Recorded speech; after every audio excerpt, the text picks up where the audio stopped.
Hi everyone, welcome back to another recipe.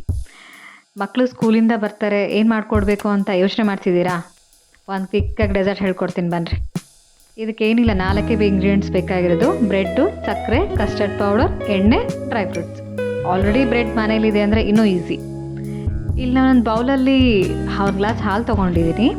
ಅದಕ್ಕೊಂದು 3 ಚಮಚ custard powder ಹಾಕಿ ಕಲಿಸ್ತಾ ಇದ್ದೀನಿ. ಲಮ್ಸ್ ಹಾಕಬಾರ್ದು, ಗಂಟಾಗೋ ಚಾನ್ಸಸ್ ಇರುತ್ತೆ. ಸ್ವಲ್ಪ ಚೆನ್ನಾಗಿ ಕಲಿಸ್ಕೊಂಡು ಇಲ್ಲೊಂದು ಪಾತ್ರೆಯಲ್ಲಿ ಹಾಲು ಕಾಯಕ್ಕೆ ಇಟ್ಟಿದ್ದೀನಿ. ಅದಕ್ಕೆ 4 ಚಮಚ ಸಕ್ಕರೆ ಹಾಕ್ಕೊತೀನಿ. ಇವಾಗ ಅದು ನೀವು ಕಸ್ಟರ್ಡಿಗಾದ್ರೆ ಹಾಕ್ಬೋದು, ಹಾಲಿಗಾದ್ರೆ ಹಾಕ್ಬೋದು. ಇವಾಗ ನಾನು ಕಲಸಿಟ್ಟಿದ್ನಲ್ಲ ಕಸ್ಟರ್ಡ್ ಮಿಕ್ಸ್ಚರು, ಅದನ್ನ ಹಾಲಿಗೆ ಹಾಕಿ ಕೈ ಆಡಿಸ್ಕೊತಿದ್ದೀನಿ. ಅದು ಗಂಟಾಗದಾರ್ದಂಗೆ ಕೈ ಆಡಿಸ್ಕೋಬೇಕು. ಬಿಟ್ಬಿಟ್ರೆ ಇಮಿಡಿಯೇಟ್ ಗಂಟಾಗುತ್ತೆ, ಇಲ್ಲ ತಳ ಹಿಡಿಯುತ್ತೆ. ಕೈ ಆಡಿಸ್ಕೊತಾನೆ ಇರಿ ಒಂದು ಸ್ವಲ್ಪ. ಅದು ಕ್ರೀಮಿ ಟೆಕ್ಸ್ಚರ್ ಬರಬೇಕು. ಒಂದು ಕುದಿ ಬರೋತನ ಕೈ ಆಡಿಸ್ಕೊಳ್ಳಿ. ಒಂದು ಕುದಿ ಬಂದ ತಕ್ಷಣ ಅದನ್ನ ಹಾಲನ್ನ ಸೈಡಿಗೆ ತೆಗೆದಿಟ್ಬಿಡಿ ತಣ್ಣಗಾಗೋಕ್ಕೆ. ಅದು ತಣ್ಣಗಾಗೋದ್ರೊಳಗೆ ಈ ಕಡೆ ಬ್ರೆಡ್ನ ಸ್ಲೈಸ್ ಕಟ್ ಮಾಡ್ಕೊಂಡಿದ್ದೀನಿ. ಒಂದು ಪ್ಯಾನ್ಗೆ ಎಣ್ಣೆ ಕಾಯಕ್ಕೆ ಇಟ್ಕೊಂಡಿದ್ದೀನಿ. ಅದಕ್ಕೊಂದು ಚಮಚ ತುಪ್ಪ ಹಾಕ್ಕೊಂಡಿದ್ದೀನಿ. ಕಲರ್ ಚೆನ್ನಾಗಿ ಬರುತ್ತೆ, ಶೈನ್ ಬರುತ್ತೆ ಅಂತ. ಇಲ್ಲಿ ಬಂದು ಕರೆದು ನೋಡ್ತಾ ಇದ್ದೀನಿ ಎಣ್ಣೆ ಕಾದಿದ್ದೀನೋ ಇಲ್ಲ ಅಂತ. ಎಣ್ಣೆ ಕಾದಿದೆ. ಅದೇ ಥರನೇ ಎಲ್ಲ ಸ್ಲೈಸ್ ಇದ್ವಲ್ಲ, ಬ್ರೆಡ್ ಸ್ಲೈಸಸ್ ಎಲ್ಲ ಪ್ಯಾನಿಗೆ ಹಾಕ್ಕೊಂಡು ಸಣ್ಣ ಊರಲ್ಲಿ ಇಟ್ಕೊಂಡು ಕರಿಬೇಕು. ಸ್ವಲ್ಪ ಜೋರಿದ್ರೂ ಬೇಗ ಹೊತ್ತೋಗ್ಬಿಡುತ್ತೆ, ಅದು ಟೇಸ್ಟು ಚೆನ್ನಾಗಿ ಬರಲ್ಲ. ಸಣ್ಣ ಊರಲ್ಲಿ ಇಟ್ಕೊಂಡು ಗೋಲ್ಡನ್ ಬ್ರೌನ್ ಬರೋತನ ಆ ಬ್ರೆಡ್ಸ್ನೆಲ್ಲ ಕರ್ಕೊಂಡು ಬಿಡ್ರಿ.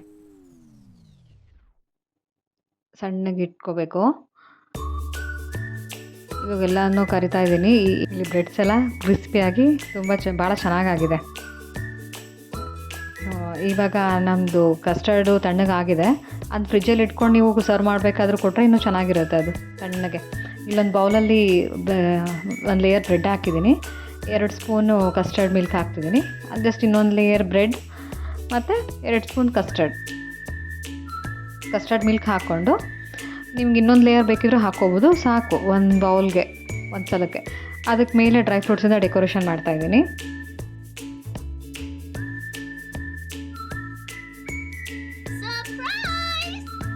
ಇಲ್ಲಿ ನನ್ನ ಮಗ ಸ್ಕೂಲಿಂದ ಬಂದ, ಸೊ ಅವನಿಗೆ ಟೇಸ್ಟ್ ಮಾಡೋಕ್ಕೆ ಕೊಟ್ಟರೆ ಫುಲ್ ಎಂಜಾಯ್ ಮಾಡ್ತಿದ್ದಾನೆ.